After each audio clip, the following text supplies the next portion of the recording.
como ejemplo de valor. Los maestros de Bolivia como ejemplo de valor. Todos juntos lucharemos la canasta familiar. 100% jubilación, calidad de educación. 100% jubilación, calidad de educación. Fuerza, fuerza, compañeros, nuestra lucha hasta el final. Nada puede detener nuestra marcha nacional. Nada puede detener nuestra marcha nacional. Muy buenas noches a todos los que siguen. Este es su programa Radio Rebelión, este 19 de junio del 2022. Muy buenas noches, Miguel. Muy buenas noches, Eliseo. Buenas noches a todos. Bienvenidos. Buenas noches, Humberto. Buenas noches, Miguel. Buenas noches a todos los que nos siguen. Bienvenidos a todos. Y bueno, el día de hoy estamos, cubriendo los resultados electorales de las elecciones en Colombia. En el tema internacional ya se tienen los resultados. La victoria de Petro sobre Hernández, y estaremos comentando un poco sobre, toda esta situación, lo que se espera de este nuevo gobierno en el hermano país de Colombia. Luego estaremos hablando de una situación muy importante. Ecuador está con grandes movilizaciones del pueblo trabajador, del movimiento indígena, contra la política neoliberal del gobierno de Lazo. Y son movilizaciones muy, muy fuertes, nuevamente que están tomando distintos espacios en Ecuador. Entonces, a nivel internacional tenemos novedades muy importantes, como podrán ver. En el caso de Nicaragua, frente a toda la represión, también se está organizando, toda la represión del gobierno dictatorial de Ortega en Nicaragua. Hay una delegación internacional que está yendo a exigir la libertad de los presos políticos. Una delegación internacional compuesta por distintas organizaciones de izquierda. Entonces es un hecho importante. Y vamos a ir cubriendo un poco este viaje de esta delegación internacional. Y justamente denunciando constantemente toda la política represiva del gobierno de Ortega en Nicaragua. Ya en el tema nacional, estaremos conversando sobre la antidemocrática ley de organizaciones políticas, la ley de partidos, como se la conoce en el país, que es realmente antidemocrática y que, es impresionante cómo no se dice nada, pero que está llevando a que prácticamente el único partido legal en el país sea el MAS. Y no dice nada la oposición de derecha, que viene a ser cómplice del gobierno, y estaremos discutiendo un poco y analizando un poco más cuál es el carácter y por qué es tan antidemocrática esta ley que rige en el país y que es la que, permite legalizarse a las distintas organizaciones políticas. Después sobre el tema de las universidades, continúa el crisis la crisis de las universidades en varios aspectos. Seguiremos cubriendo un poco la situación de la Unibol de Cochabamba, la Unibol Quechua, Casimiro Huanca, donde, Evo Morales hizo una reunión y donde hizo declaraciones directamente en contra de la autonomía universitaria y justamente, básicamente planteando de que los estudiantes ahí no tienen derecho a pensar ni organizarse. Entonces, si quieren hacer eso, que se vayan a las autónomas, prácticamente llegó a decir, ¿no? En un dejo claramente opuesto, contrario y denigrando a las universidades autónomas, ¿no? Lo cual también tiene que ver con toda la crisis que se vivió durante este último tiempo en las universidades públicas, alrededor del Congreso del Comité Ejecutivo de la Universidad Boliviana, y algunas noticias que en lugar de avanzar en superar y mejorar el aspecto democrático de las universidades van en todo, por todo lo contrario, ¿no? Como es lo que sucede con la Universidad Gabriel René Moreno en Santa Cruz. Entonces, estaremos conversando sobre estas situaciones como parte de la crisis de las universidades.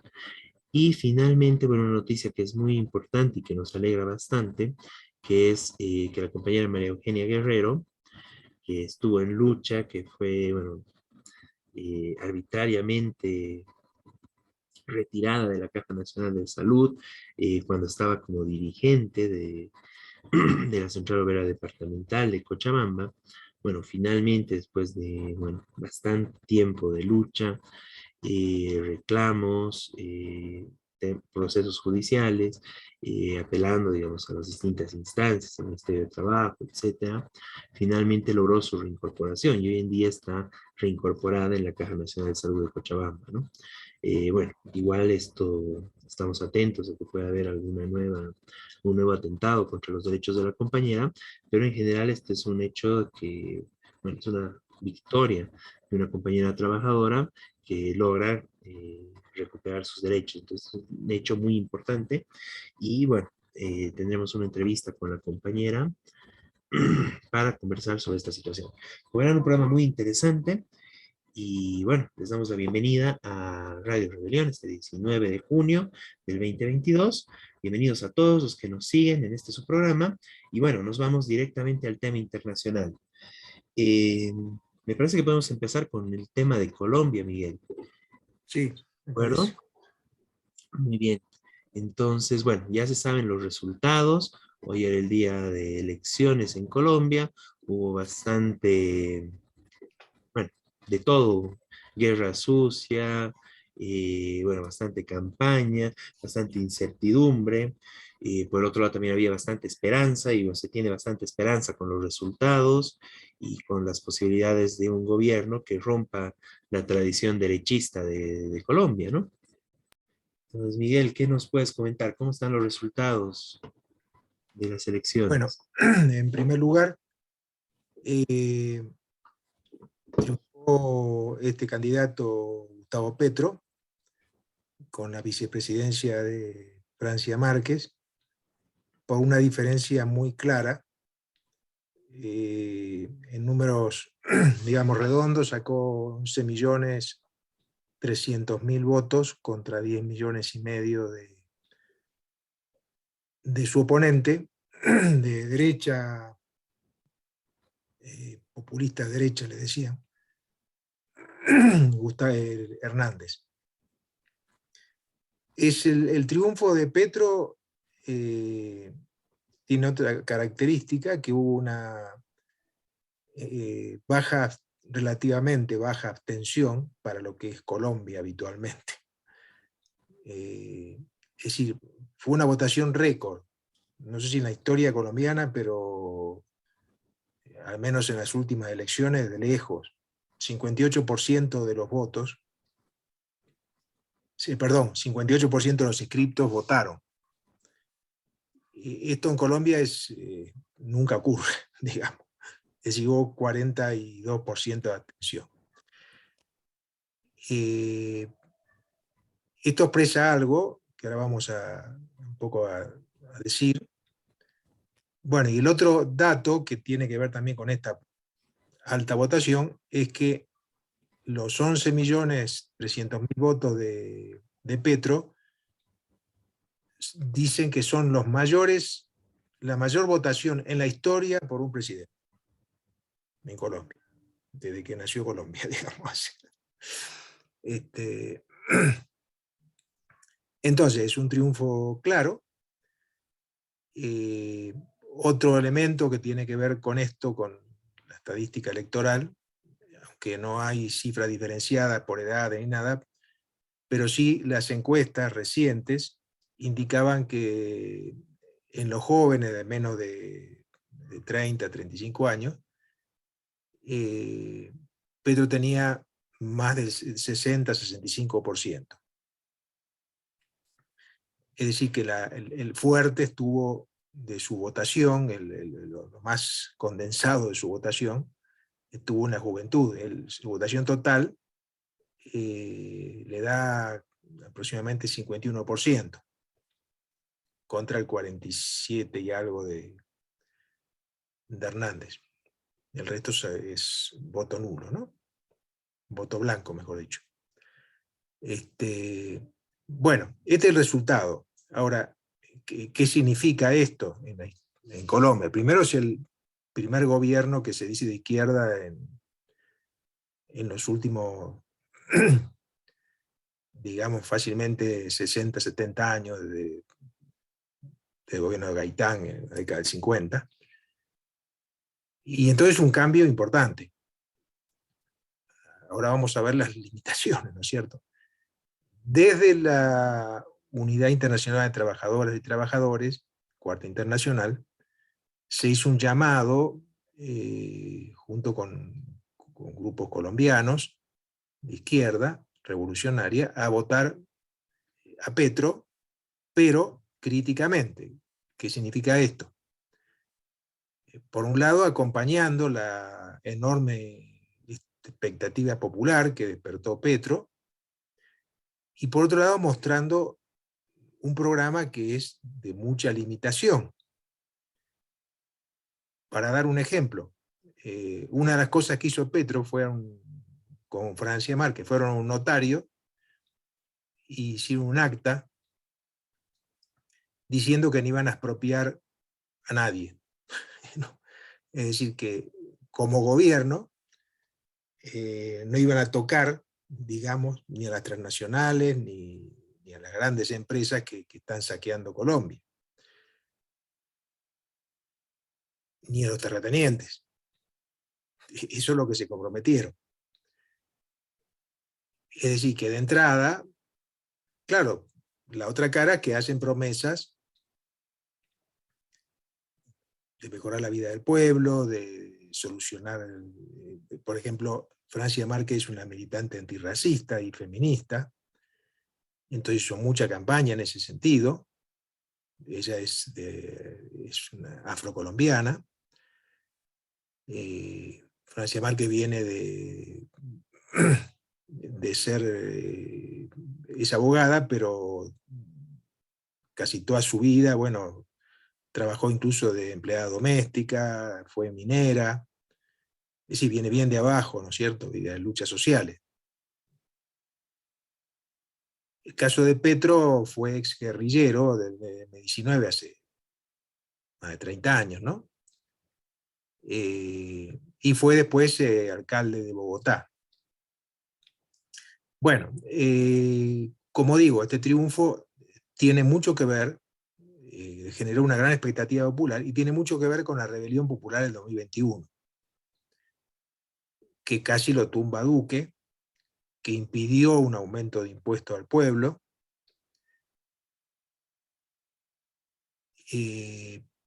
Esa rebelión popular no logró tumbarlo a Duque, no logró, y en parte el propio Petro dijo que estaba en contra de los bloqueos, de las movilizaciones, en ese momento, ¿no? En el momento de la rebelión popular. Que no, que había que ir a las elecciones y que había que hacer un cambio de verdad en Colombia, pero que eso se lograba en las elecciones. Bueno, ahora lo logró, ganar las elecciones. El tema es si va a ser el cambio que está reclamando el pueblo colombiano, que es desde lo económico, el tema agrario, el tema del salario, la cuestión de la precariedad laboral, como en Bolivia es muy grande, en Colombia, las propias leyes laborales casi no protegen al trabajador. Después, el tema de discriminación racial. Bueno, hay un montón de temas que están exigiendo, y también el tema de la violencia, la represiva, que es histórica en Colombia. Colombia es el país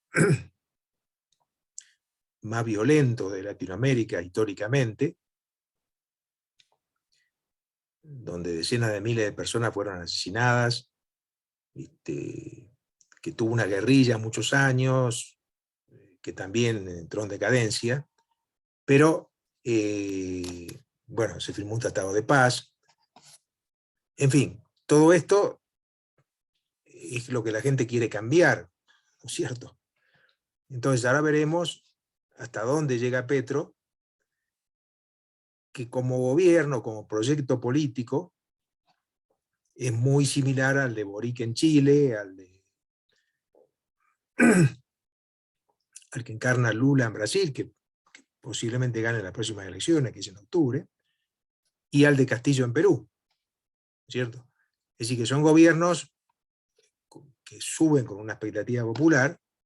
En el caso de Boric es un joven, en el caso de Castillo también es un dirigente de magisterio, pero que no tienen un programa ni como para un cambio de fondo, que implica necesariamente enfrentar a la oligarquía, al imperialismo y sus propiedades, y su poder.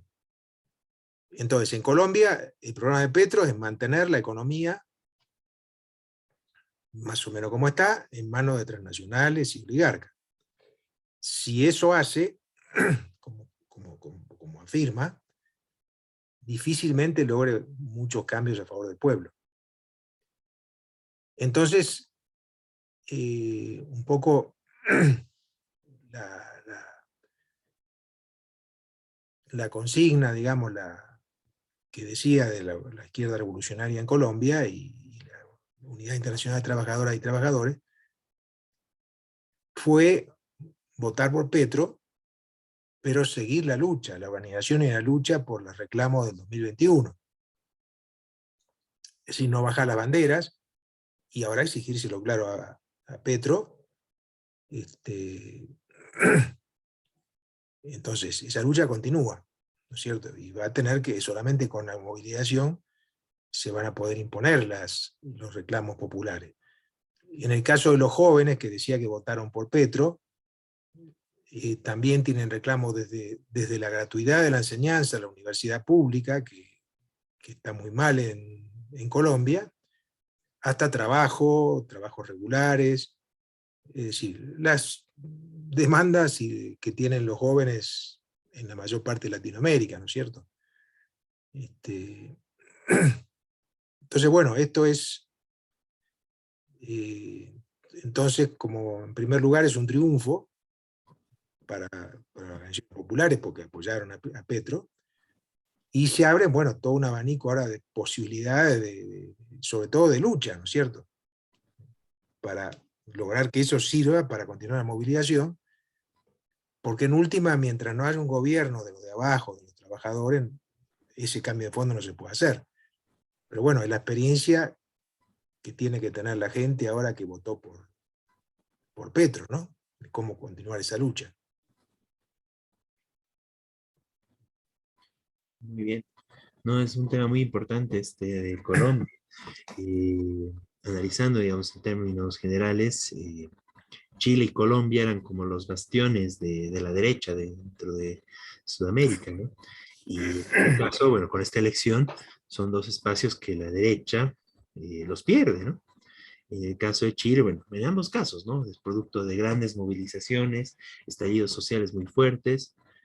Bueno, quizás el de Chile fue un poco más profundo y sigue, bueno, se sigue en cierta situación de movilización pese al gobierno de Boric. En el caso de Colombia, bueno, esto es un hecho novedoso, ¿no? Realmente, bueno, como muchas veces se dice, ¿no? Casi es la primera vez en la historia de Colombia que alguien que se dice de izquierda gana las elecciones, ¿no? Y con amplia participación, integrando a una mujer de origen, bueno, de descendencia negra, ecologista. Realmente, digamos, hay bastante expectativa de ese lado, ¿no? Y en ese sentido, digamos, es plenamente correcto el acompañar y estar del lado de toda esa expectativa, con la gente, con la movilización, con todo, bueno, todo ese ímpetu que hubo para llegar a este resultado, ¿no? Esta derrota de la derecha, ya se venía de la primera vuelta de una derrota del uribismo, de la expresión de, bueno, de todo un sector de la derecha colombiana, muy ligado a los paramilitares, al narcotráfico, a violación de derechos humanos, y bueno, y en esta segunda vuelta, este empresario, bueno, que no era habitual en la política, pero que se metió y obtuvo esos resultados, igual mostrándose en contra del uribismo, ¿no? Bueno, pero es una victoria importante. Y bien, como bien señalas, Miguel, pero y como ya tenemos experiencia acá desde Bolivia y bueno, con los distintos procesos, ¿no? Bueno, lo que está viendo en Chile, lo que se vivió en Perú, lo que se vivió en su momento en Ecuador, en Argentina, en Brasil, Y lastimosamente estos gobiernos no necesariamente solucionan los problemas del pueblo trabajador, ¿no? Y la única forma y la única garantía de que realmente se avance y se solucionen los problemas y se logren las conquistas sociales que se necesitan es con la movilización, ¿no? Entonces, bueno, la alegría de todas formas es de que en general no están ya en el gobierno de Colombia los típicos asesinos paramilitares que iban matando a los dirigentes de movimientos sociales constantemente, ¿no?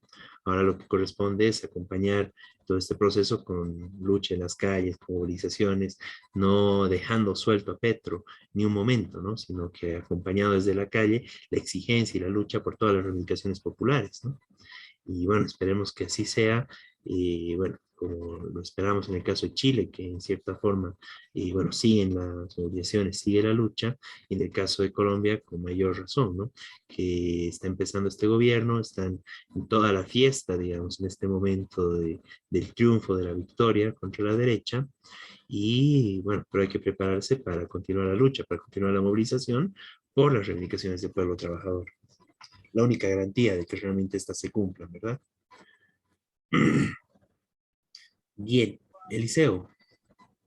Sí, a ver, el tema, quería comentar algo, ¿no? Es muy similar lo que pasó en Bolivia, ¿no? Pasó en Perú, en Chile y ahora en Colombia también, ¿no? Lo que personalmente opino es de que son gobiernos que no representan a un verdadero pensamiento de la izquierda ni del socialismo, de que desde mi punto de vista no están ni cerca de este pensamiento. Son derechas transformados que se expresan, que levantan la bandera de izquierda, ¿no? Porque si fuera una verdadera izquierda, no hemos visto una transformación en Bolivia, ni en Chile, ni en Argentina, ni en Perú. O sea que son gobiernos que disfrazados de derecha entran a gobernar y van a postergar otros años más para que vuelva a la verdadera izquierda. Esta es mi opinión personal, solamente eso. Gracias.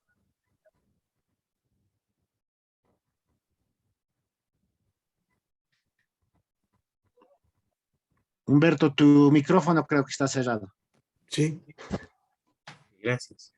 Sí, como decías, Eliseo, gracias. Es cierto, ¿no? Estos gobiernos no son de verdad de izquierda, ¿no? Y es necesario continuar la lucha para lograr finalmente que estos verdaderos gobiernos de izquierda, verdaderos gobiernos de los trabajadores, ¿no? Muy importante eso, Eliseo. Pues bien, vámonos a justamente un país que vivió bueno, grandes problemas, estuvo igual al borde bueno, incluso tomaron muchas veces los movimientos sociales, los pueblos indígenas, el parlamento, lastimosamente nunca establecieron su gobierno, tuvieron una larga experiencia los compañeros de Ecuador con, bueno, el gobierno de Correa, y bueno, y ahora están luchando contra un gobierno de derecha, ¿no? Es muy interesante, digamos, este tema de Ecuador, y bueno, hay un nuevo proceso con grandes movilizaciones, bueno, prácticamente una nueva insurrección en Ecuador, en las calles, ¿no? Bueno, Miguel, coméntanos por favor lo que sucede en Ecuador. sí, podías pasar el videíto que Y sí, ahora lo lo preparo. comentamos porque es interesante la expresión de la gente en la calle, ¿no? Lo que está... ¿Mm? Muy bien, hay un paro nacional en Ecuador. Tenemos las imágenes, que veamos que ahí estamos. Con varios cabildos, varias organizaciones, hemos dicho no queremos más negociaciones con nadie, compañeras y compañeros. Ningún dirigente que vaya a seguir negociando. Imbabura dice en este momento, ¡fuera Lazo, fuera! ¡Fuera Lazo, fuera! ¡Fuera Lazo, fuera!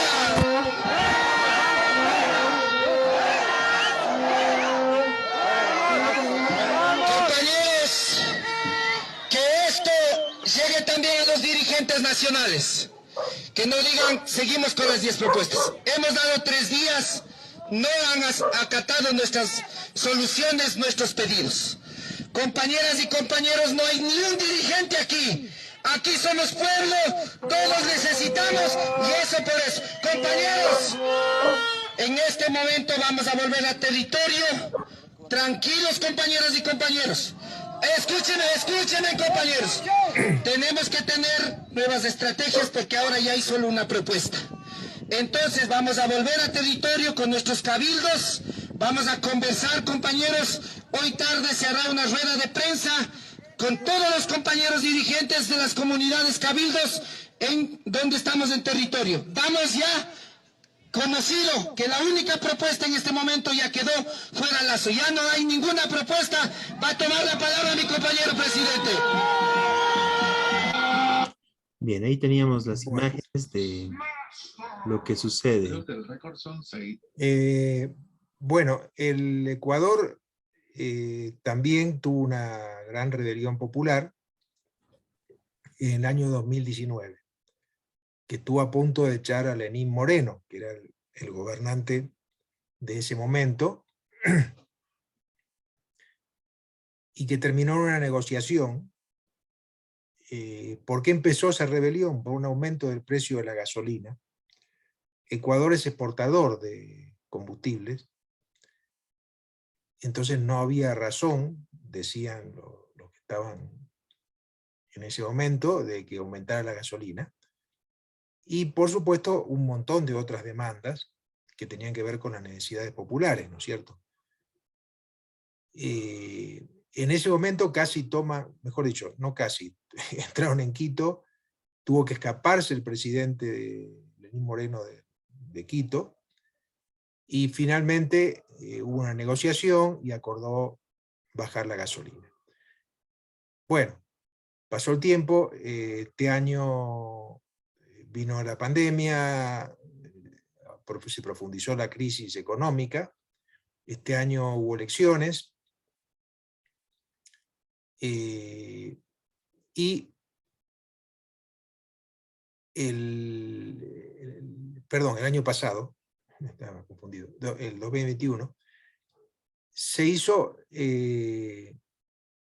donde había tres organizaciones básicamente, ¿no? Una era la de Lazo, que era la derecha, una derecha clásica neoliberal, otra el correísmo, y otra la de Somos Agua, mejor dicho, Pachacuti, que era una organización ligada a la CONAIE, que es la gran organización indígena nacional. Bueno, las elecciones la ganó Lazo, se denunció que hubo fraude en la primera vuelta, finalmente quedaron en la segunda vuelta el correísmo y Lazo solamente, y le ganó Lazo al correísmo, que estaba muy desprestigiado, ¿no es cierto? El partido del anterior presidente Correa, de antes de Lenín Moreno. Bueno, este gobierno entonces empezó a aplicar un plan neoliberal con privatizaciones, entregas a las transnacionales, desarrollo de intereses mineros que están destruyendo la ecología totalmente en Ecuador.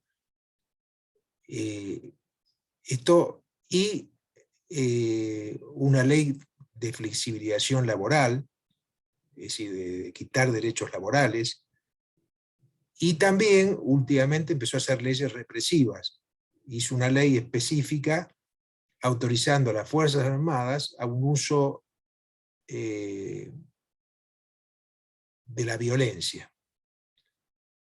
Incluso la violencia implica utilizar armas letales, no solamente cuando haya alteraciones del orden, de los servicios públicos, es decir, cuando haya protesta, básicamente. Bueno, esto es lo que estaba pasando. Hace un año que la CONAIE, la Confederación Nacional Indígena de Ecuador, viene negociando con el gobierno una serie de demandas, entre otras, además de las que dije, contra el aumento de la gasolina, que volvieron a aumentarla, poquito a poquito, aumentó como el 60-70% la gasolina. Y otras demandas tenían que ver con el tema agrario, ¿cierto? Con Bolivia también tienen problemas con las importaciones, con los precios de los alimentos, y con los créditos. Plantearon que los créditos al sectores campesinos tenían que dar una moratoria, postergación de pagos por toda la crisis. Entonces, estos reclamos de la CONAIE hace un año que lo está planteando. Hubo varias reuniones con el gobierno, nunca le solucionaron nada. Y ahora, la semana pasada, el lunes pasado, llamaron al paro por tiempo indefinido, con bloqueos. Enseguida se adhirieron, aunque no hay movilidad, hasta ahora no hubo movilizaciones únicas, pero han salido los estudiantes, porque también tienen problemas con el ingreso a las universidades y con el presupuesto educativo de las universidades. Han salido los maestros de todo el país, también están llamando movilizaciones. Ha salido el Frente Unitario de Trabajadores, que es la mayor central sindical del país. Bueno, todo esto está llamando movilizaciones en los próximos días. Hasta ahora igual hubo grandes movilizaciones, ahora la CONAIE está llamando a ir a Quito.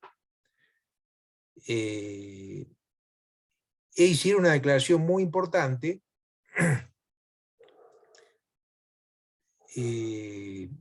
ante un anuncio de Lasso, que Lasso ayer, ante la magnitud de las movilizaciones, prometió algunas cosas. Por ejemplo, el tema de los créditos bancarios, que la gasolina no va a subir más, no digo que la va a bajar, pero que no va a subir más, dijo. Bueno, hizo una serie de promesas, inmediatamente le contestó la CONAIE diciendo que no creían, ni siquiera que iba a cumplir eso, pero que además lo está diciendo porque hay una semana de movilizaciones, entonces por eso lo está diciendo, ya es una conquista que lo tenga que decir, dijo la CONAIE, pero que las movilizaciones van a seguir, porque ellos necesitan todo ese pliego bueno, y Lasso llama a negociar nuevamente. Dice, ya 4 veces nos sentamos con Lasso a discutir, 4 veces le explicamos por qué necesitamos esto, no nos vamos a sentar de vuelta hasta que nos diga que va a aceptar esto. Y entonces llama a continuar la movilización. Y no solo a continuar las movilizaciones, sino a formar una asamblea popular ampliada, dijo. En Ecuador hay una tradición, desde hace bastantes años, que en las crisis, ya pasó en el 2005, también en el 2019, se reúne la Asamblea de los Pueblos, Nacional de los Pueblos, así se llamaba, ahora le cambiaron el nombre, pero bueno, que es una organización, las veces que se ha reunido, que expresa los diferentes representantes de conjuntas organizaciones, de la CONAIE, las distintas filiales de la CONAIE, también del Frente Único de Trabajadores, de los estudiantes, del magisterio, etc., ¿no? Esto es muy importante porque esa asamblea, las veces que se ha reunido, planteó un programa económico de alternativa de los trabajadores y los indígenas, ¿no es cierto? Ahora es necesario, muy necesario esto, y ligado a lo que reclaman muchos sectores de base, que es ya que se vaya Lasso, es decir, que asuma el poder, sería en este caso esta asamblea popular, que de hecho es una organización de poder alternativo, digamos, parecido a lo que fue la Asamblea Popular en Bolivia en su momento, ¿no es cierto? Cuando se reunió en el 71. Entonces, es muy importante esto, y esto lo dijo la CONAIE también ayer, que van a llamar a esa asamblea. Bueno, la situación sigue abierta, obviamente. Lasso, por un lado, dijo que iba a dar prometió algunas cosas de las que están reclamando, pero por otro lado anunció represión. Toque de queda en algunos lugares, ya hay unos 37, 40 presos, ya hace la otra semana, hace 2 semanas, nosotros denunciamos la prisión de 8, antes de que empezaran las movilizaciones, ¿no? De 8 militantes del movimiento guevarista, acusados de terroristas.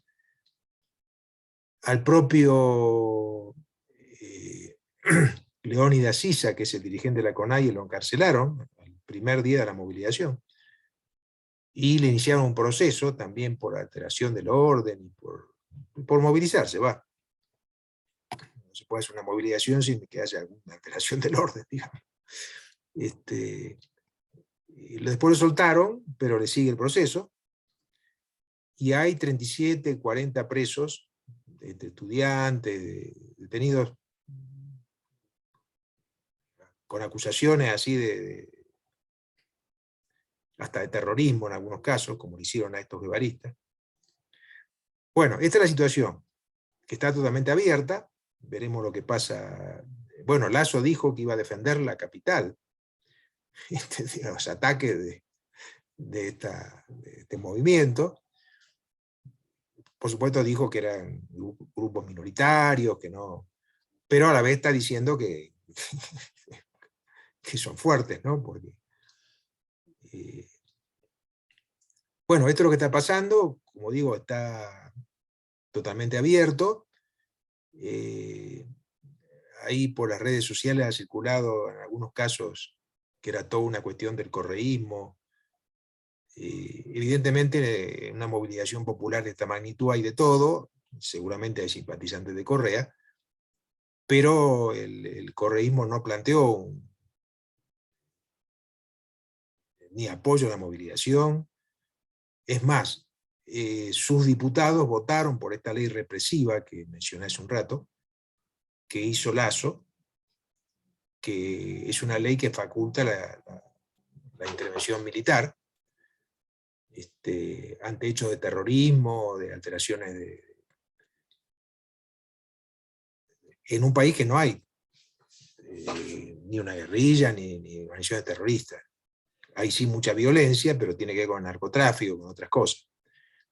Ellos trataron de mezclar todo en la ley como para tener una justificación, pero lo votaron los diputados representantes del correísmo. Entonces, no es que el movimiento que sí está apoyando la movilización es el movimiento Somos Agua, que está encabezado por Yacu Pérez, que era el tercer candidato en las elecciones, que podía haberla ganado, que tiene un programa ecologista contra las transnacionales, están apoyando la movilización. Entonces, bueno, esto está totalmente abierto. Evidentemente, si continúa la movilización y se reúne la Asamblea Popular, esta que llamó la CONAIE, está planteado así la caída de Lasso y un nuevo gobierno, veremos, pero claro, desde abajo hay que luchar, habría que luchar para que sea un gobierno de esta Asamblea Popular, ¿no es cierto?, que pueda solucionar los problemas del Ecuador. Pero bueno, esta es la situación actual, y estamos en medio de este proceso, ¿no? Que desde mañana hay nuevas movilizaciones en todo el país. Muy importante esto que sucede en Ecuador, ¿no? Realmente es algo que, bueno, como tú dices, ya se venía un poco el ambiente de protesta, la represión por parte del gobierno, que denunciamos en algunos programas, pero bueno, la gente ya se cansó, ¿no? De toda esta política represiva y en general, ¿no? Una política económica neoliberal, ¿no? Al servicio de los grandes empresarios y que, bueno, le pasa la factura al pueblo trabajador, ¿no? En este caso también al movimiento indígena, que es muy fuerte en Ecuador, ¿no?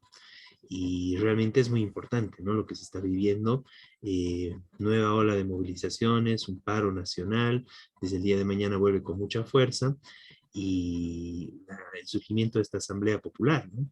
Convocada por la CONAIE, la Confederación Nacional de Pueblos Indígenas del Ecuador, y bueno, mucha expectativa alrededor de esto, ¿no? Ya, bueno, no es la primera vez, ya se ha realizado en anteriores situaciones, justamente. Y bueno, antes de que asuma este gobierno, ¿no? Hubo otra movilización igual muy fuerte en Ecuador, que lo puso en raya al anterior gobierno de Lenín Moreno. y, bueno, que obligó a que retroceda, ¿no? Como bien decías. Entonces, bueno, ahora hay que ver a dónde avanza esta movilización, pero es muy importante eso que señalas, ¿no? Eso es lo que, bueno, hace falta, junto con una organización política, un partido que realmente, bueno, encabece estas luchas desde una perspectiva de los trabajadores, de los pueblos originarios, de los distintos sectores del pueblo. Y el otro elemento es ese, ¿no? Que hace falta un organismo mediante el cual las masas puedan gobernar, ¿no? Y no así tengan que recurrir una y otra vez bueno, a todas las instituciones bueno, y establecidas del sistema, ¿no? Que lastimosamente, bueno, en Ecuador lo han visto varias veces, ¿no? Con varios gobiernos que fueron producto de una insurrección, bueno, de que el pueblo terminó echando presidentes y que esos gobiernos, bueno, una vez que establecidos, no respondían a la demanda del pueblo, ¿no? No respondían a las necesidades, terminaban una y otra vez detrás bueno, del imperialismo, de las transnacionales. Y bueno, no debemos olvidar, ¿no? Incluso Ecuador llegó a perder su moneda producto de todo esto, ¿no? En Ecuador solo funciona el dólar, ¿no?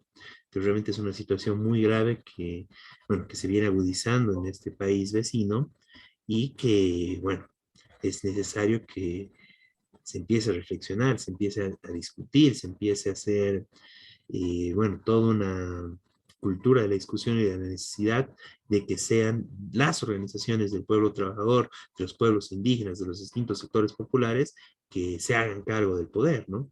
Esa sería la principal tarea de la Asamblea Popular que se está convocando, ¿no? Eh, Esperemos que haya organizaciones, que haya distintos movimientos que empiecen a plantear esto, ¿no?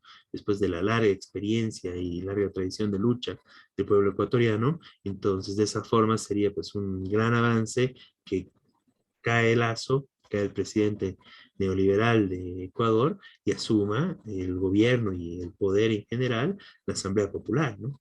Esa sería la perspectiva más óptima.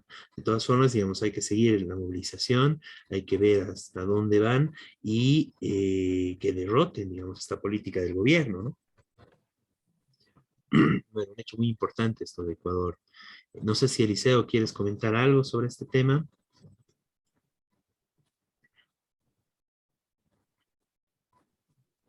Ok, entonces continuemos, ¿no? Entonces estaremos siguiendo la situación de Ecuador. Bueno, esta gran movilización es muy importante y bueno, como verán, digamos, este programa estamos empezando, bueno, con temas muy importantes. Por un lado, una elección con características históricas y por otro lado, esta gran movilización en Ecuador que realmente igual, o sea, pone, bueno, en aprietos al gobierno y nuevamente hace tambalear mucho de la política de la región, ¿no? Y que realmente puede cambiar un poco la situación en Ecuador. Esperemos que así sea, ¿no? Bueno, ya en un tema un poco más, no tan fuerte, no tan grande, pero sí importante, bueno, la situación de Nicaragua, bueno, que la venimos denunciando también en el programa, y bueno, toda la represión, la brutal represión de la dictadura de Ortega en Nicaragua, y bueno, y este hecho novedoso que es que una delegación de organizaciones de izquierda va a Nicaragua, ¿no? Miguel. Sí, bueno, en primer lugar, recordar lo que venimos diciendo, ¿no es cierto?, de Nicaragua, que si hay un gobierno que, como decía Eliseo, ¿no?, de falsa izquierda, bueno, es el de Nicaragua, ¿no es cierto? Eso ya no tiene nada de izquierda, ya es una dictadura abierta. En abril del 2018 hubo una rebelión popular y una gran represión, fue sofocada por una gran represión. Y el Frente Sandinista aplica toda una política de ajuste económico antipopular tremendo.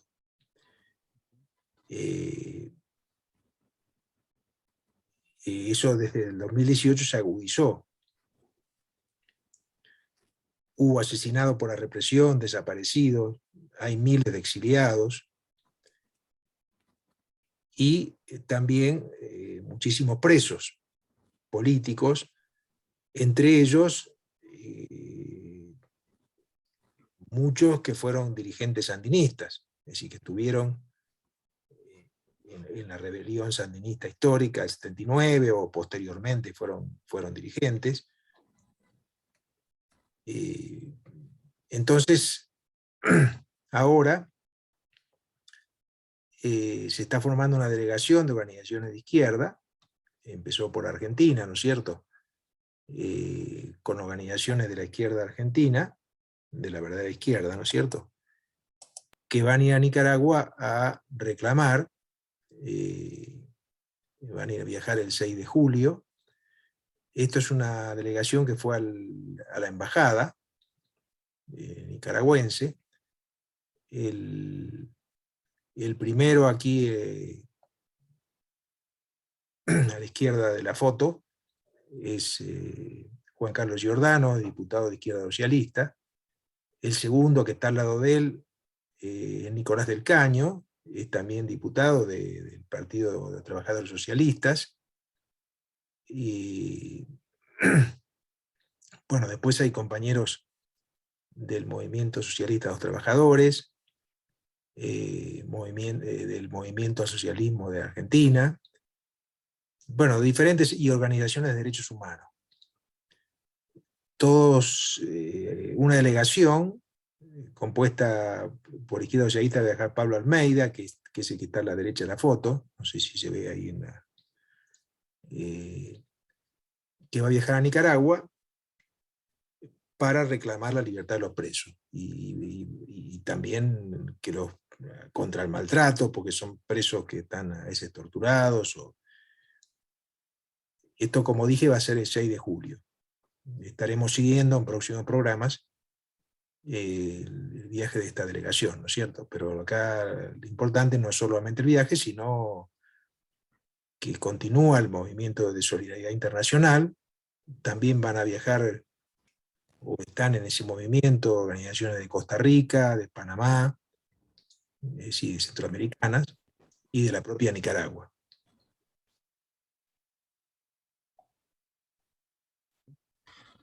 Muy importante esto que comentas, Miguel, ¿no? Y bueno, el continuar con la idea internacional y con la denuncia constante al gobierno dictatorial de Ortega, ¿no?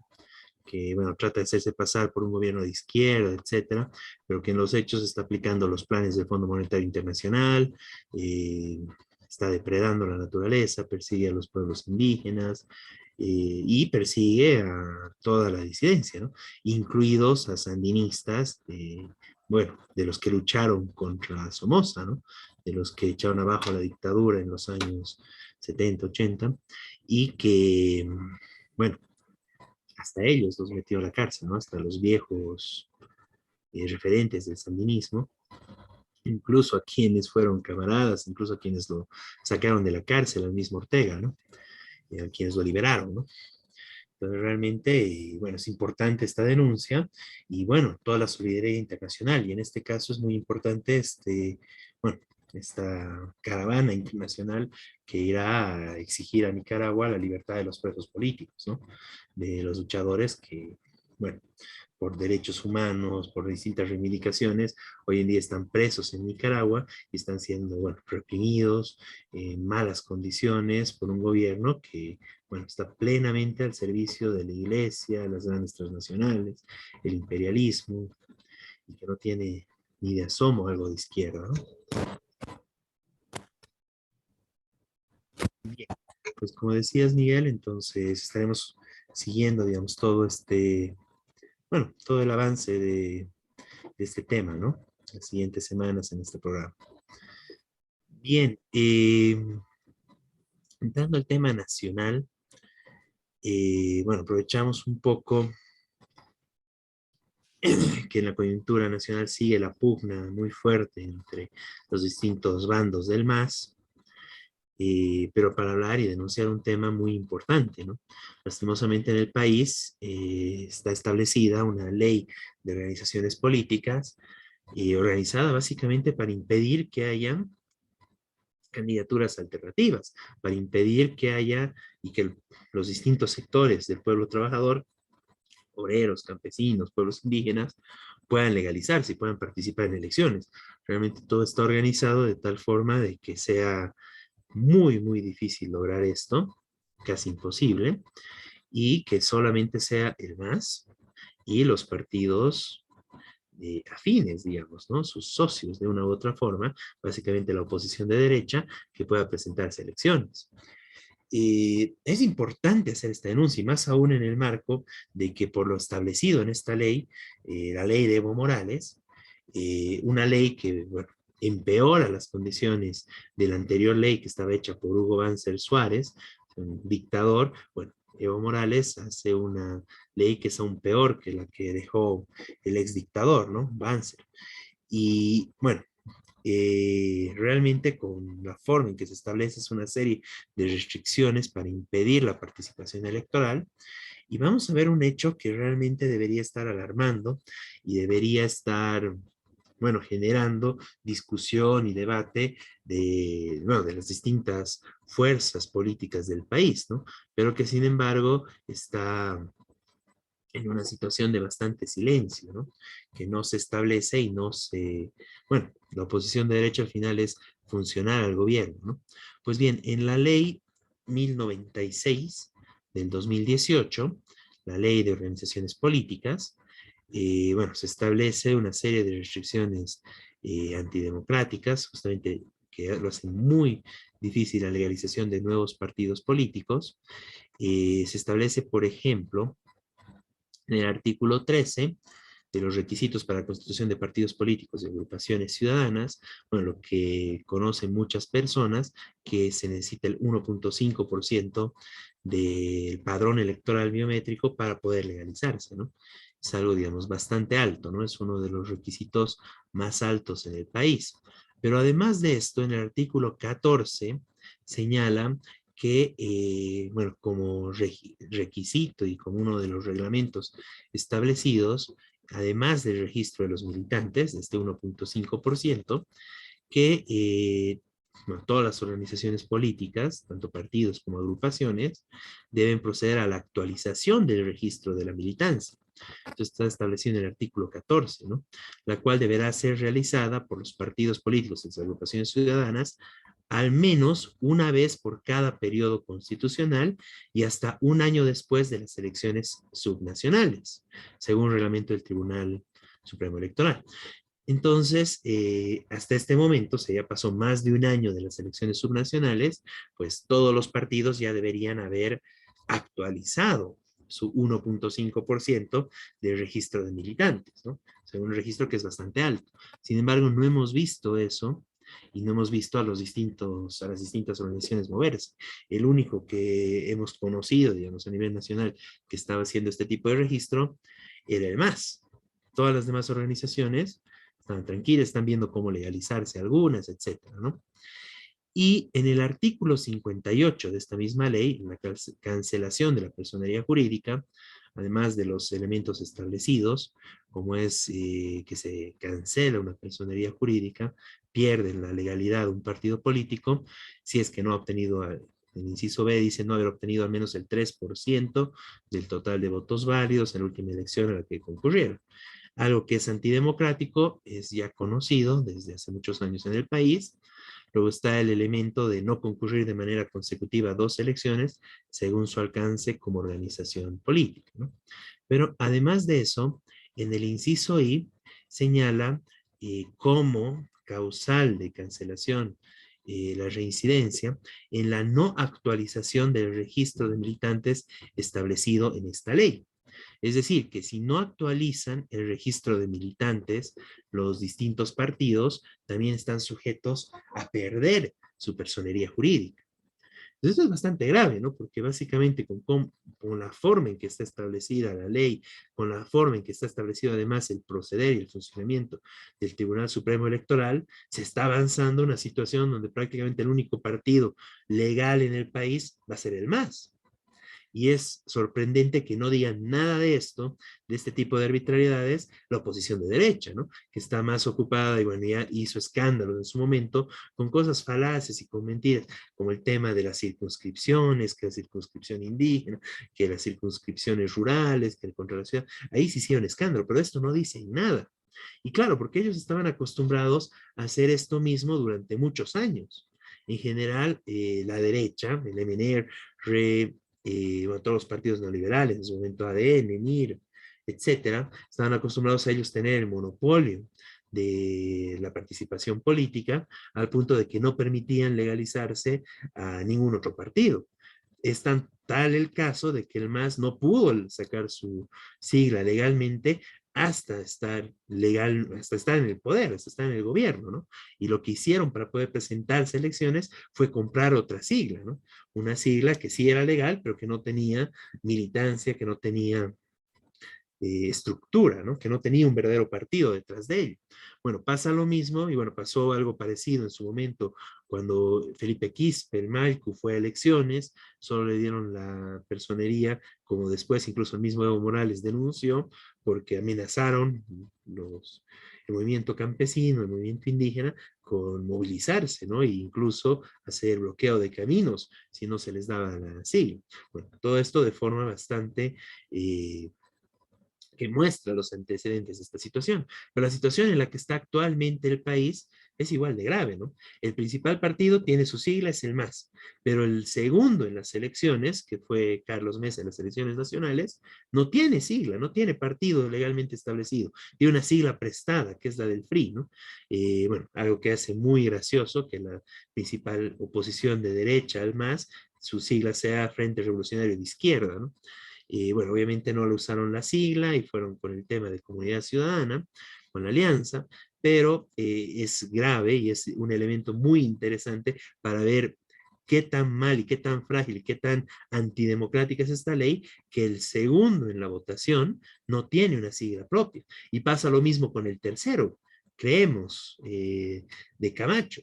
Igual ellos no tenían la sigla, tuvieron que prestarse, y entre un conglomerado de otras siglas vaciadas que no tenían militancia, que simplemente eran una sigla legal a la venta o al alquiler, como hay algunas en el país, solo así se pudieron presentar. Entonces esto es muy grave. O sea, los únicos que tienen actualmente una legalidad como tal es el principal partido del país, el único partido nacional grande del país, y todos los demás, su oposición de derecha, no tiene la legalidad y usa siglas alquiladas.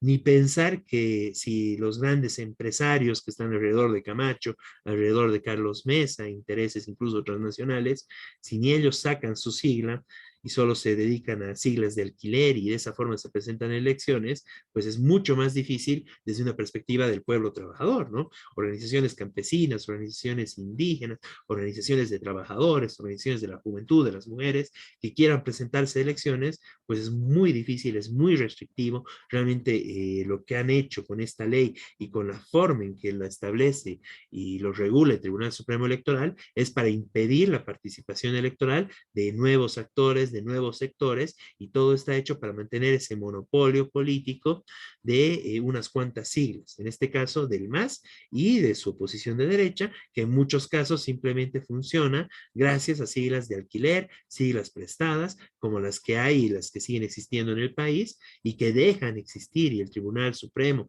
y el gobierno dejan existir justamente para dar esa idea de cierta pluralidad, de cierta imagen de democracia, cuando en realidad lo que tenemos es una pseudo democracia muy parcial que no permite una libre participación ni siquiera en elecciones. Lo único que hay es, bueno, lo que ya está establecido en el país, que lastimosamente, que el único que tiene derecho humano a poder presentarse constantemente a elecciones es Evo Morales, ¿no? Todos los demás, todas las demás personas, sobre todo los trabajadores, los obreros, los campesinos del país, no tienen ese derecho humano y más bien tienen una ley que les impide su derecho a poder presentarse a elecciones. Y más aún, con lo que tenemos y con lo que denunciamos en este programa, si es que no actualizan sus padrones de militantes todos los demás partidos, poco a poco van a ir extinguiéndose todas las demás siglas, incluso las siglas de alquiler, y finalmente vamos a quedar solamente con la sigla del MAS, prácticamente una situación de partido único. Pues bueno, queremos denunciar desde este espacio esta situación, la antidemocrática ley de organizaciones políticas, la antidemocrática ley de partidos, y plantear que es necesario romper con todo este esquema y tenemos que exigir, y tiene que ser parte de las reivindicaciones de las distintas organizaciones de los trabajadores, el luchar por una verdadera democracia donde cualquier persona del país pueda presentarse y pueda ser candidato, y que realmente todos podamos ejercer ese derecho que es el poder presentarse a elecciones y poder ser elegido en ese espacio. Compañeros, ¿quieren comentar sobre este tema? Miguel, Eliseo. Sí, dos cosas. Por un lado, bueno, este tema de juntar de vuelta las firmas, nosotros nos comentaron compañeros de Ocurí, que es una agrupación, un partido, una agrupación que se llama Partido Socialista Revolucionario, que ellos con mucho esfuerzo, y pese a estar dirigiendo la Central Campesina, habían juntado las firmas para un pequeño municipio de Ocurí, en Norte Potosí. Ahora tienen que volver a juntar las firmas. No saben si se las van a aceptar, porque después viene el Tribunal Electoral, las revisa. Y si hay una firma mal hecha o torcida, o el campesino que firmó tiene mala letra, puede pasar. Eso les pasó la vez pasada. Hubo firmas que les rechazaron. Pese a eso lograron legalizarse en ese municipio nada más, porque juntaron muchísimas más de las que hacía falta. Bueno, por supuesto que hacerlo a nivel de un departamento y peor a nivel nacional es casi imposible para ninguna organización. El otro elemento es la crisis del MAS.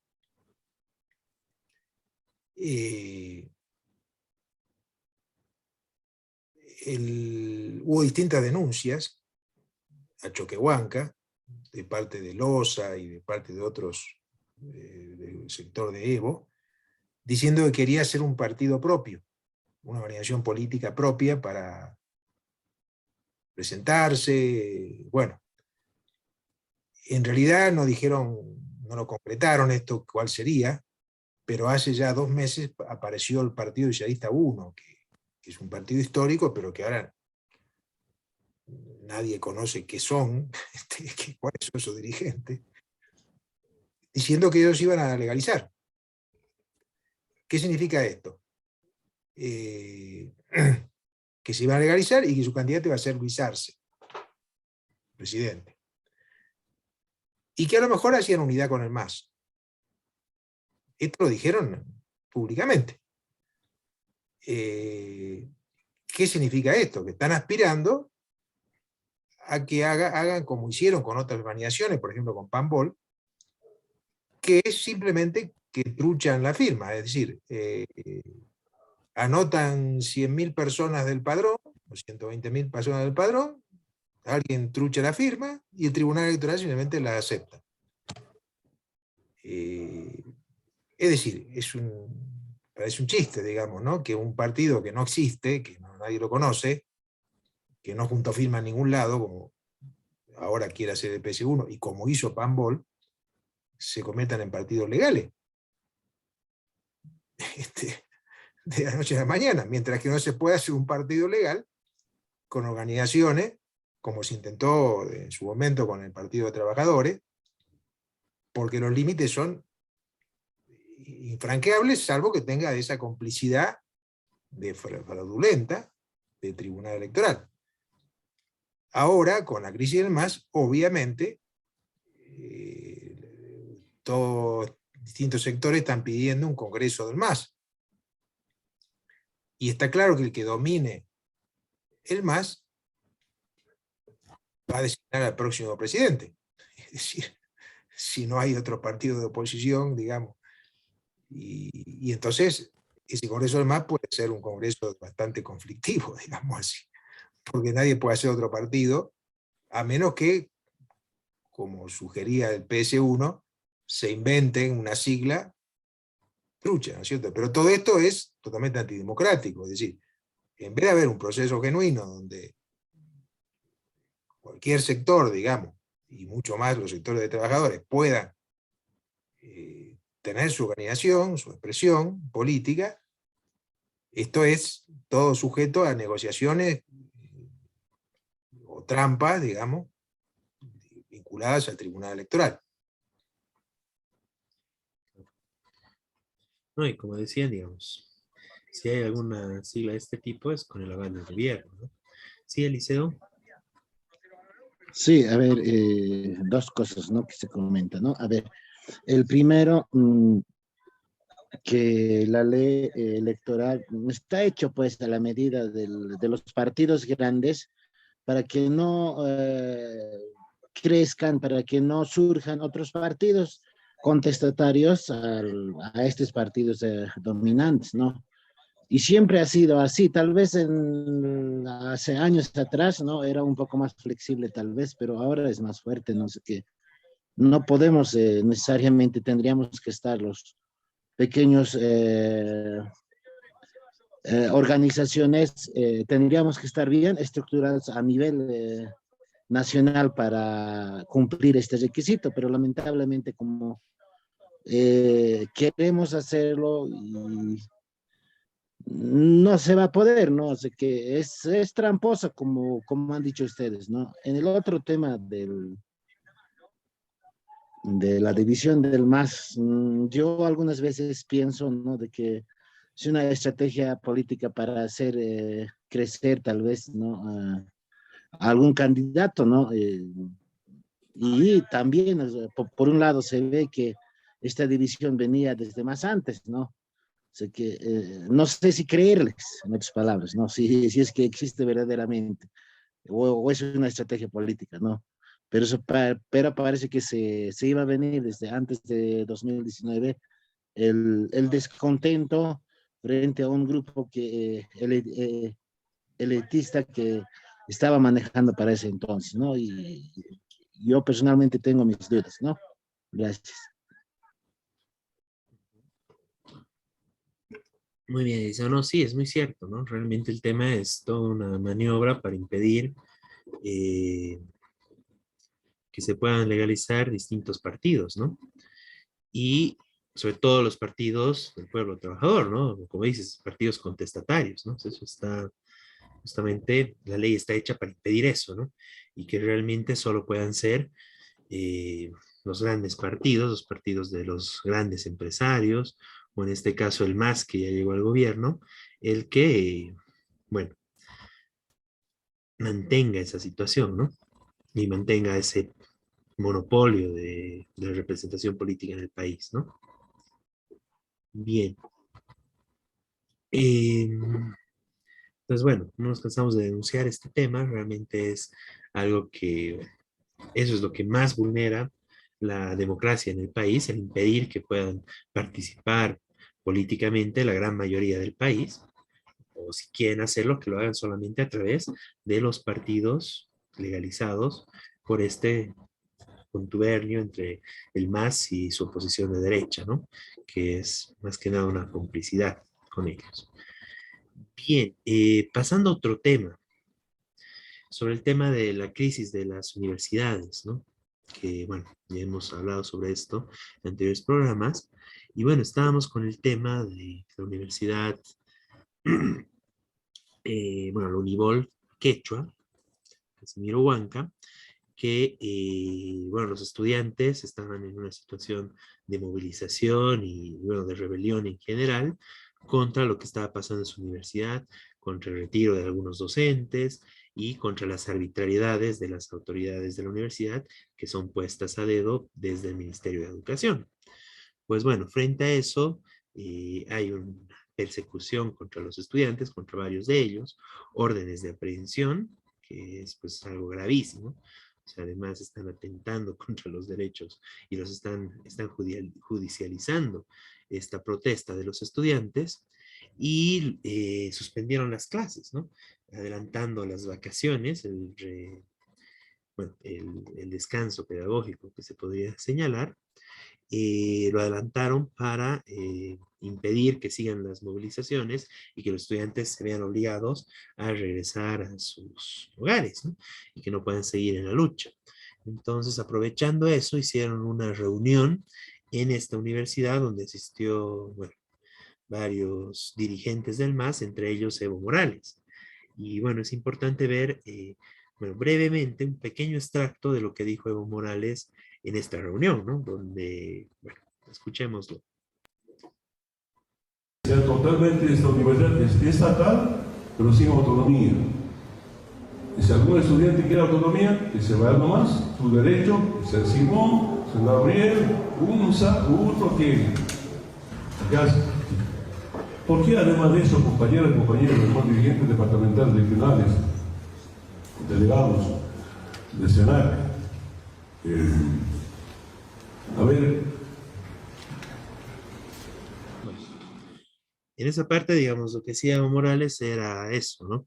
Que la universidad es estatal, es directamente dependiente del Estado. En otro momento habla de que depende directamente del presidente y de los ministros, en particular del Ministerio de Educación, pero no tiene autonomía, ¿no?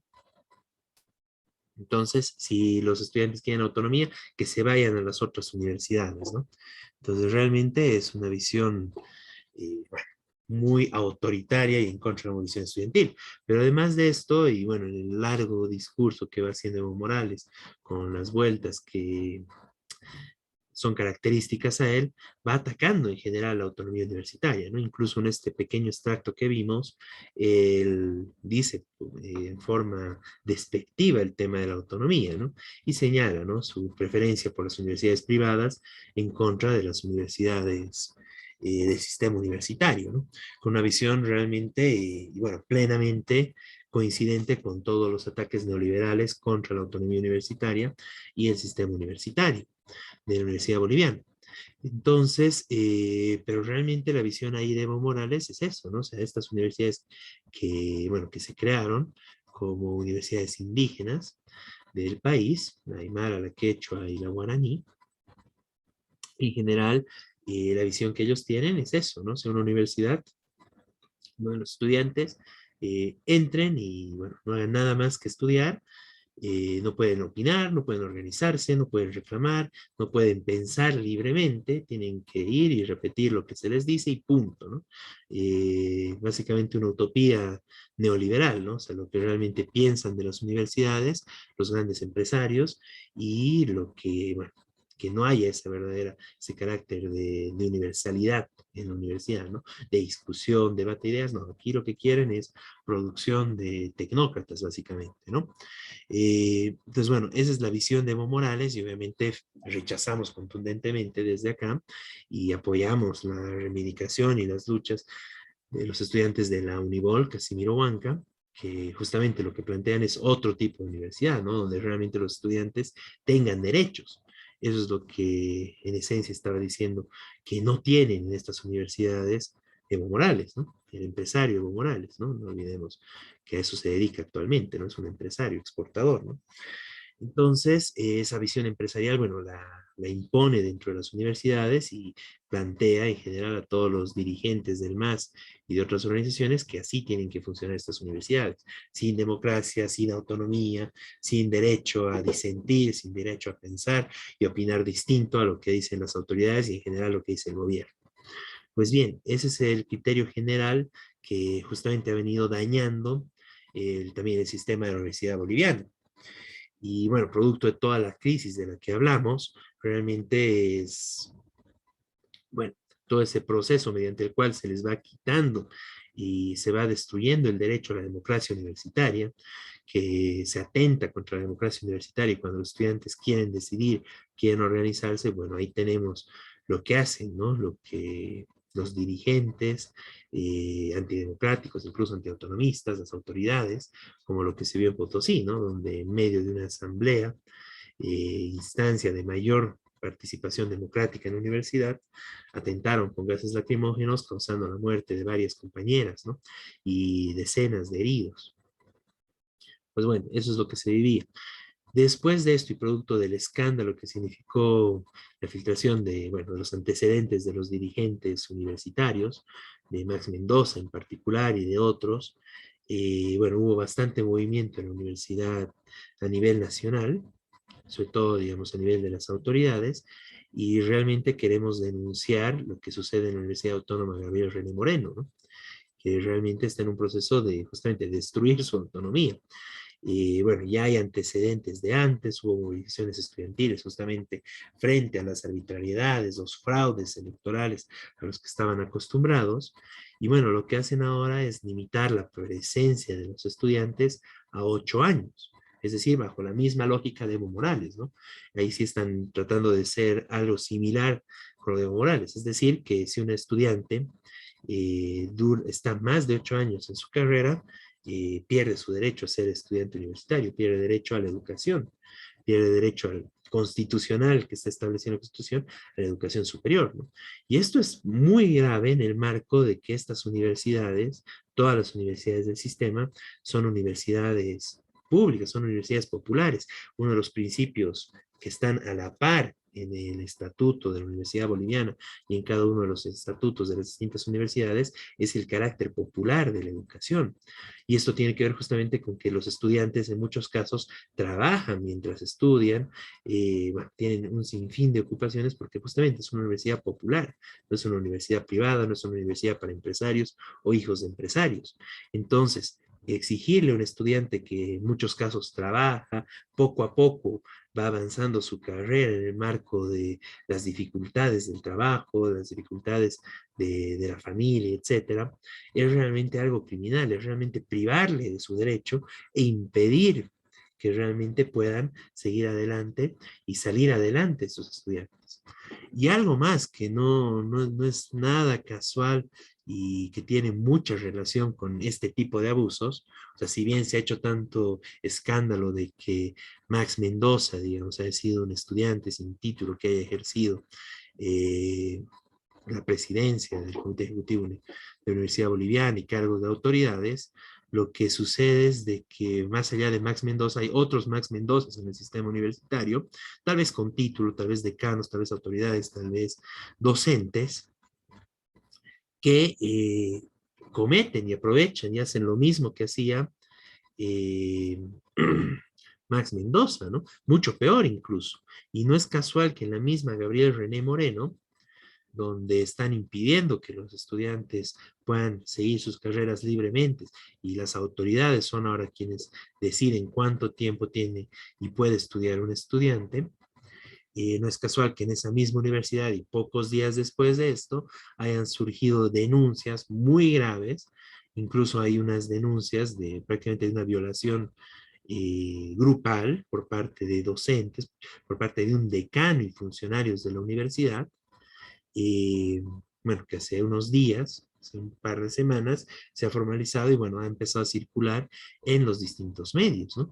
Donde los universitarios han relatado cómo procedían, ¿no? A atacarlas, a doparlas y violarlas.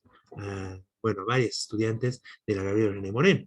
Pues bueno, ese es el marco donde se va restringiendo la democracia universitaria, se va atacando por todos los lados a los estudiantes y se los hace presas de las autoridades, tanto a nivel político, tanto a nivel, bueno, del manejo de la universidad, se va debilitando cada vez más y destruyendo incluso la representación estudiantil que había, que ya era insuficiente, como estos espacios de cogobierno, y se somete incluso a los estudiantes a todo este tipo de cosas tan arbitrarias y atentatorias contra los derechos más básicos, ¿no?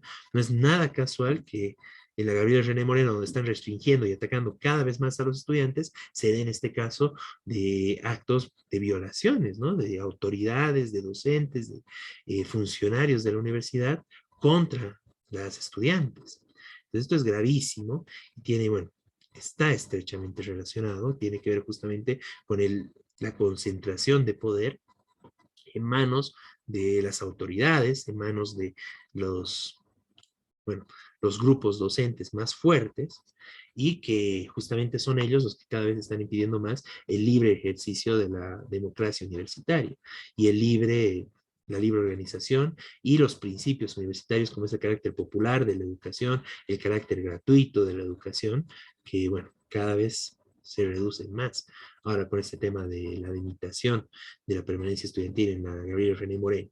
Si tienen algo de dignidad, las distintas dirigencias estudiantiles, tanto de esta universidad como de las demás, deberían realmente sancionar y marcar que realmente ese no es el camino, y como en algunos casos hicieron algunos docentes y otras autoridades atacando el voto igualitario en la UPEA o el trigobierno en la Universidad Nacional Siglo XX, pues de la misma forma no se debería permitir que tenga la representación tal cual la Gabriela René Moreno mientras esté en este tipo de atentados contra los principios más básicos de la Universidad Boliviana, como es el tema de su carácter popular y el tema de, bueno, de la democracia universitaria, que lo está impidiendo a las autoridades de la Gabriela René Moreno a limitar y a cercenar los derechos estudiantiles, limitando la permanencia estudiantil en estas universidades, y justamente a partir de eso, eligiendo ellos quién o qué estudiantes pueden y van a ser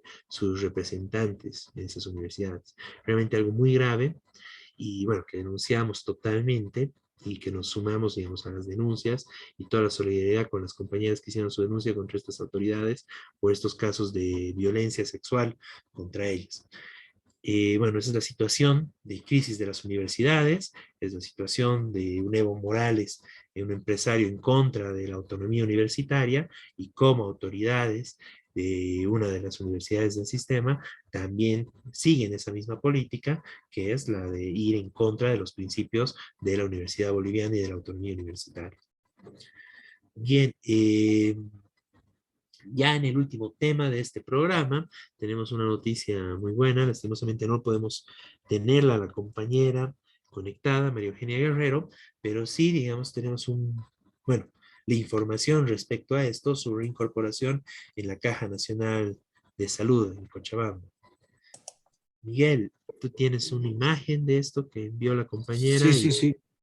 puedes comentar un poco sobre este importante hecho. Sí, estoy poniendo la imagen de la compañera. Ella nos acaba de mandar esto, la foto de su trabajo. Ahí está. Nacional de Salud de Cochabamba. Ahí está. Hoy la convocaron, se ve que por guardia, no sé, no me explica, pero porque iba a estar en el programa. Por eso hoy simplemente vamos a adelantar la noticia, después en próximos programas seguramente ella misma podrá ampliar. Es una lucha que viene de años, que la quieren sacar de la Caja Nacional de Salud. Ella fue una dirigente importante, además es enfermera auxiliar, muy dedicada a su trabajo, muy querida por sus compañeras, pero además de eso, bueno, fue, o mejor dicho, consecuencia también de eso fue dirigente, incluso representante de su sindicato, de la Caja Nacional de Salud, por de Cochabamba, en la Central Obrera Departamental, en el año 2012. Bueno, ahí mismo la empezaron a perseguir porque ella se oponía a muchas políticas de la burocracia sindical. La intentaron echar en esa época, no pudieron.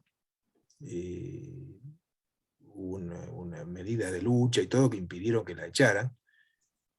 Pero bueno, finalmente este año sí la lograron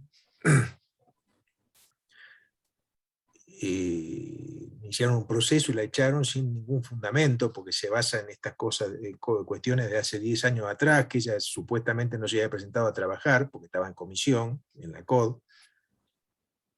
Bueno, una trampa legal que le hicieron para echarla, y ahora la echaron y nuevamente se salió a reclamar, y el Ministerio de Trabajo le dio la razón y ordena su reincorporación y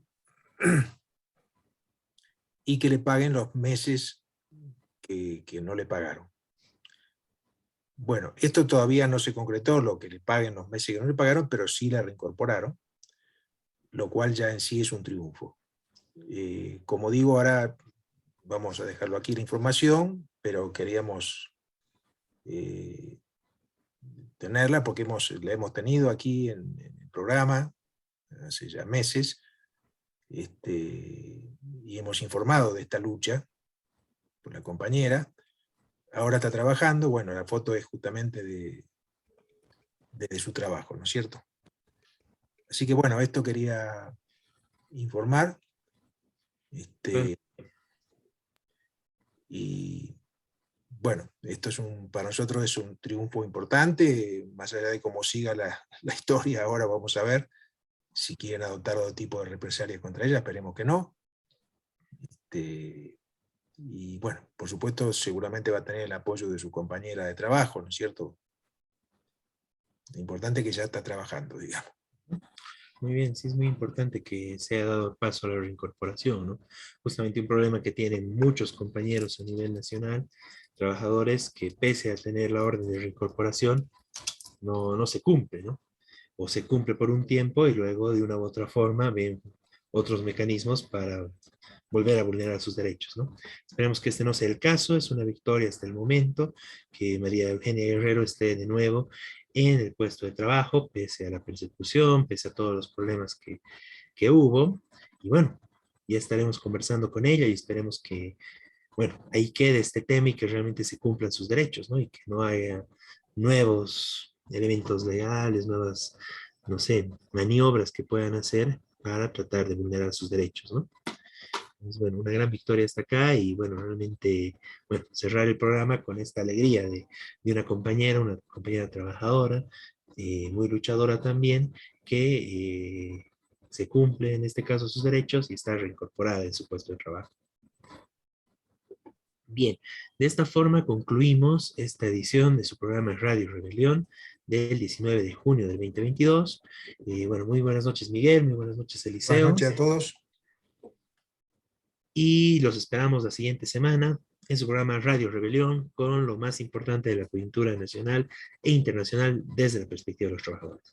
Muy buenas noches a todos y hasta la próxima semana.